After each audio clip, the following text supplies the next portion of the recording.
I'm Mai Salazar. Here are the latest stories.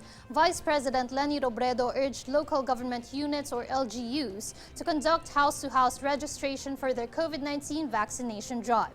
In her weekly radio program, Robredo said LGU's registration process for their vaccine rollout should be hybrid and not just online, as not all Filipinos have access to the internet. The Vice President explained that house-to-house registration is necessary amid the public's low confidence in vaccines.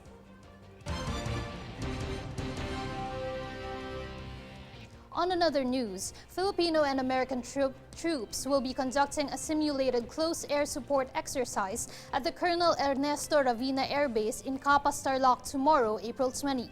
TRICIA Gajitos has the full story. The Philippine Air Force and Pacific Air Forces of the United States or U.S. military will hold a simulated close air support training flight on Tuesday, April 20 to enhance their interoperability as part of the ongoing Balikatan Exercise 2021. The 36th iteration of the Joint Balikatan military exercise between the Philippines and the U.S. started last April 12 and will last until April 23. Due to the threat of the COVID-19 pandemic, there were fewer exercises that required limited face-to-face interaction among the participating troops. Less than 1,000 personnel from the Armed Forces of the Philippines and U.S. Armed Forces joined the scaled-down version of the Balikatan exercise. This year's Balikatan exercise focuses on enhancing the interoperability of U.S. and Philippines humanitarian aid and relief operation capabilities, rapid response operations during a pandemic, counter-terrorism, and subject matter expert exchanges on a wide range of topics. For One Media Network, this is TRICIA Gajitos.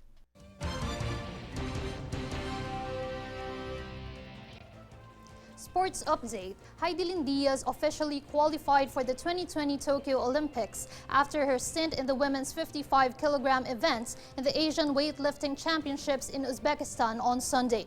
Before the Asian Championships, she already participated in the required number of tourneys to book a slot in the world's biggest sporting events. Tokyo will be Diaz's fourth Olympic stint. She won silver in the 2016 events in Rio de Janeiro. Diaz is the seventh Filipino athlete that obtained a slot in the Tokyo Olympics after pole vaulter EJ Obiena, gymnast Carlos Yulo, and boxers Yumir Marshall, Irish Magno, Nesty Petesio, and Carlo Paalam.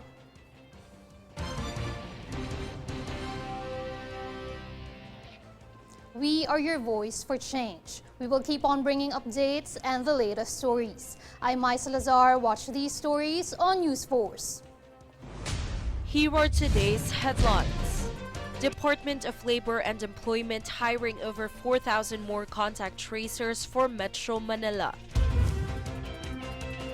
Typhoon Bising may affect 248,000 hectares of rice and 9,000 hectares of corn crops.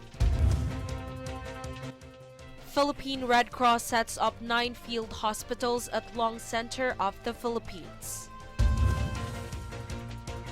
Philippines and United States Air Forces to hold simulated flight training on April 20.